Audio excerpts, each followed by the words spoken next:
थोड़ी आदमी है जा हमनी के गद्दारी कइला पे हमनी के मारो के बांसों तक जानी जा ना जानी जानो तो ताली बजाओ लोग। हमनी से गद्दारी करबू तो हमनी के सीधे मारो तक जानी जा। तो एगो लड़का गइल बा, लड़की गद्दारी कइले बाड़ी लेकिन दुल्हन के ड्रेस पहन के आ छत पे दुताला पे अपना खिड़की वाला कमरा में बैठल बाड़ी। आ हमार भाई निहनासिक जाके कहता अच्छा लागी नो तो गड़गड़ा के ताली बजाइब जा। आ यूट्यूब चैनल वाले तनी चढ़ा लिया। अनुपमा यादव के साथ बोलने रही लेकिन आज रूपा तोहरे पे बोला तनी। आज अपना के अलग सजौले बाड़ू, कुछ खास बात बा का?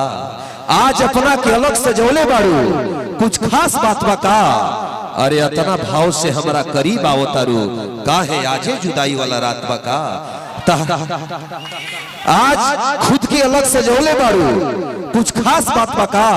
अतना भाव से हमारा भेरी आओ तारू, काहे आजे जुदाई वाला रात बा का?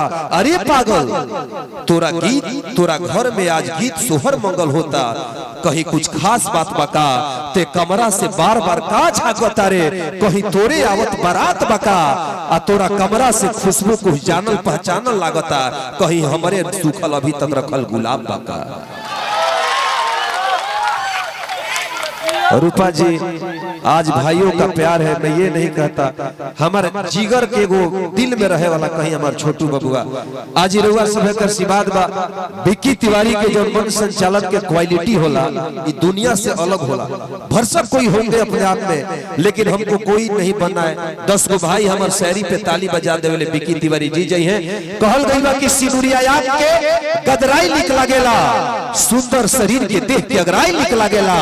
आ तारा निहल की जब दांत अंगूरी दबा के मुस्का के छत पे भागे ले तो प्यार में पगलाई लिख लागे। बहुत बहुत धन्यवाद मुकुल भैया, बहुत बहुत धन्यवाद रवो के।